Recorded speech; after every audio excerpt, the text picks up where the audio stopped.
नमस्कार, हर हर महादेव, जय भोलेनाथ। आप सभी का स्वागत है आपके खुद के YouTube चैनल पर जिसका नाम है चाचा के फैक्ट्स। मेरा नाम नितिन है। आज कहीं और से आपको वीडियो मिल रही है देखने के लिए। देखिए, अगर आप पहली बार आए हैं तो कुछ बात बता देता हूं कि मैं यहां से फैक्ट्स, ईश्वर से जुड़े चमत्कार, रोचक पौराणिक कथाएं और तीसरी शक्ति के प्रकोप के बारे में बात करता हूं। कहानी के माध्यम से समझाता बताता हूं। और अगर आपके पास भी कुछ ऐसी कहानी है, कोई ऐसा एक्सपीरियंस, कोई ऐसा अनुभव जो आप हमारे साथ शेयर करना चाहते हैं तो प्लीज़ मुझे मैसेज करिए। Facebook, WhatsApp, Instagram, comment section, कहीं भी। जो मैं आज आपको किस्सा या लम्हा, एक छोटी सी कथा बताने वाला हूँ, ठीक है, ये जुड़ी है महाभारत के दौरान हुई ऐसी ज़बरदस्त डिसीजन मेकिंग से जिसको अभी तक आपने सुना नहीं होगा। थोड़ा सा मैं विस्तार से बताऊंगा अभी इंट्रो के बाद। कहीं मत जाइएगा, पूरी कहानी सुनेगा। हर हर महादेव।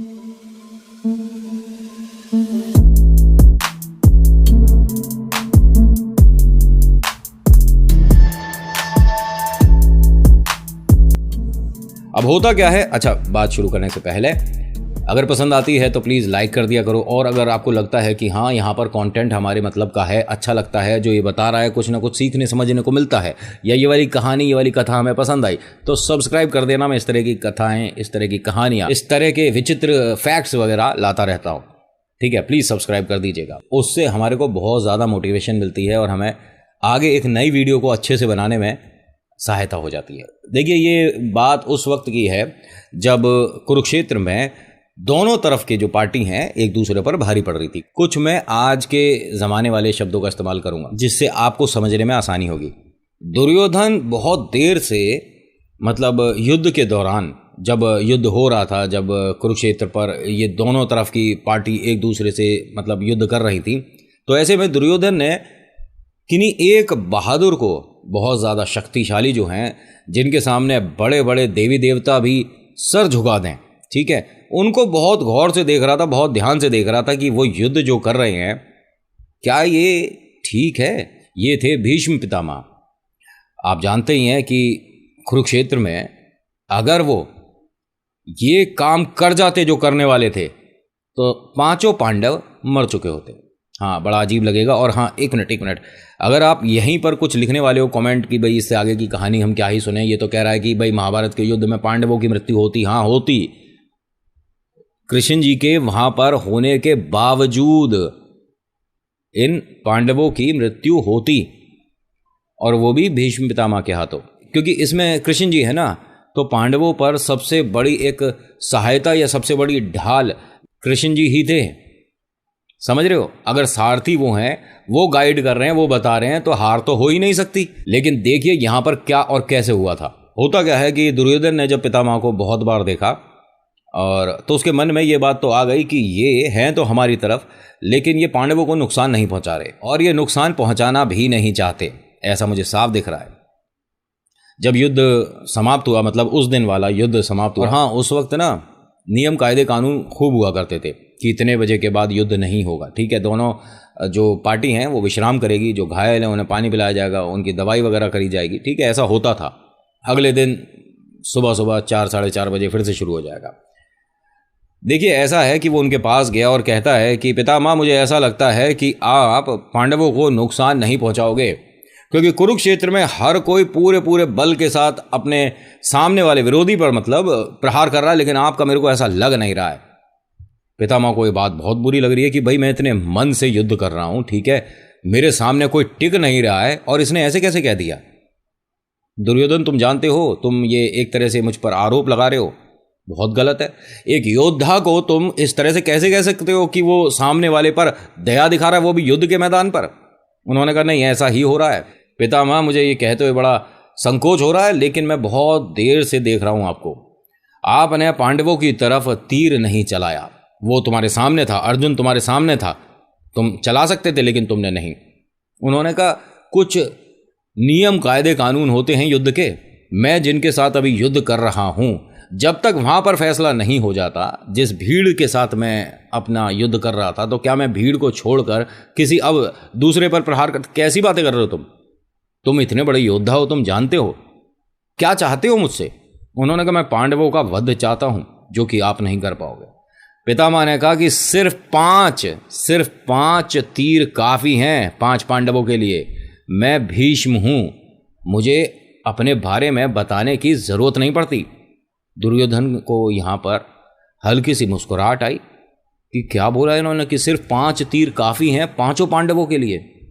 दुर्योधन ने कहा कि आप जो कह रहे हो मुझे इस बात में सत्य नहीं लग रहा, ये झूठ है। उन्होंने कहा झूठ नहीं है, मेरे पास 5 ऐसे तीर हैं जो कि मैंने एक तरह से सिद्धि करके मेरी शक्तियों के साथ उत्पन्न हुए हैं, और उस तीर से जिस पर भी मैंने प्रहार कर दिया वो बचेगा नहीं। ये मानो कि मैं नाम बोलकर प्रहार करूंगा, वो कहीं भी छुप जाए, वो कहीं भी अपने आप को कितनी भी दीवारों के पीछे खड़ा कर ले, कितने भी बीच में समस्याएं आ जाए, उन सभी समस्याओं को भेदता हुआ वो तीर वहां जाकर लगेगा जहां के लिए उसे छोड़ा गया है। आज की भाषा में हम इसे कह सकते हैं कि कंप्यूटराइज तीर है, ठीक है, कि हमने फीड कर दिया एड्रेस और वो डिलीवर हो गया, इस तरह का। तो दुर्योधन ने कहा कि वो तीर हैं कहाँ? उन्होंने कहा मेरे पास हैं और मैं कल तुम्हें युद्ध में ये इस्तेमाल करके दिखाऊंगा, तब तो तुम्हें यकीन आएगा कि मैं तुम्हारी तरफ से ही हूं, ठीक है। हाँ, अलग बात है कि मुझे अर्जुन पसंद है, इतना बढ़िया तीरंदाजी करता है, हाँ मुझे भीम युधिष्ठिर की काबिलियत सब पसंद है मुझे, लेकिन मैं हूं तो तुम्हारी तरफ से ना। तुमने ये कहकर बहुत गलत किया, और इसको साबित करने के लिए उन 5 तीर को मैं तुम्हारे सामने चलाऊंगा। दुर्योधन ने कहा मुझे अभी भी शक है।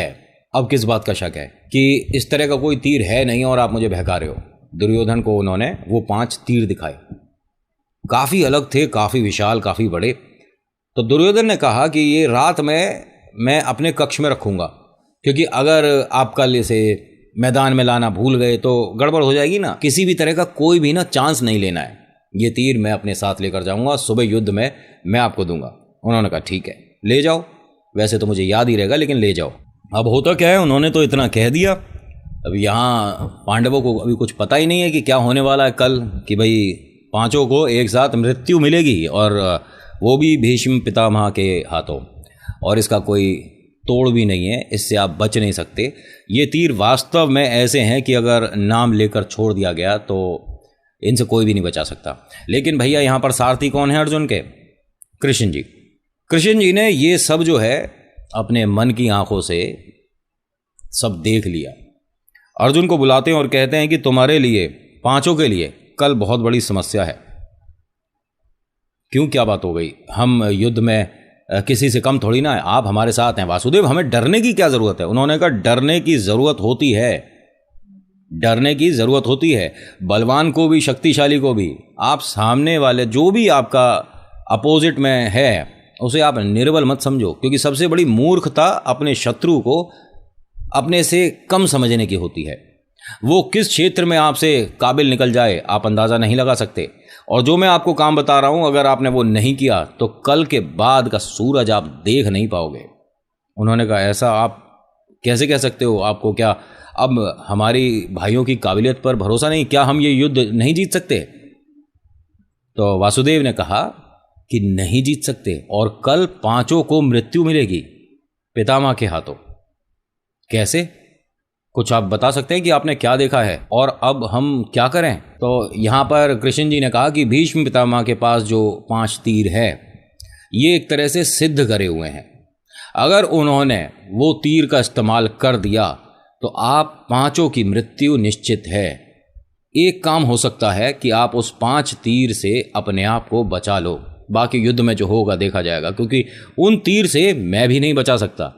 वो सिद्ध करे हुए हैं, उस पर सभी ईश्वर का एक तरह से आशीर्वाद है, महादेव, ब्रह्मा और साथ ही साथ मैंने भी, हम सभी ने प्रसन्न होकर ये तीर उनके लिए उत्पन्न करे थे। हम रोक नहीं सकते इसे, तो फिर करें तो करें क्या? आपको बस एक काम करना है, वो 5 तीर वहां से हटाने हैं। यानी कि हम युद्ध में बेईमानी करेंगे? बेईमानी नहीं है, जरा ध्यान से सुनो। ऐसा है कि पितामह की इस काबिलियत पर भरोसा ना करके दुर्योधन ने उन 5 तीर को अपने कक्ष में रख लिया है, जो कि आपके लिए अच्छा है, क्योंकि अगर पितामह के पास ये होते तो आप ये नहीं कर पाते।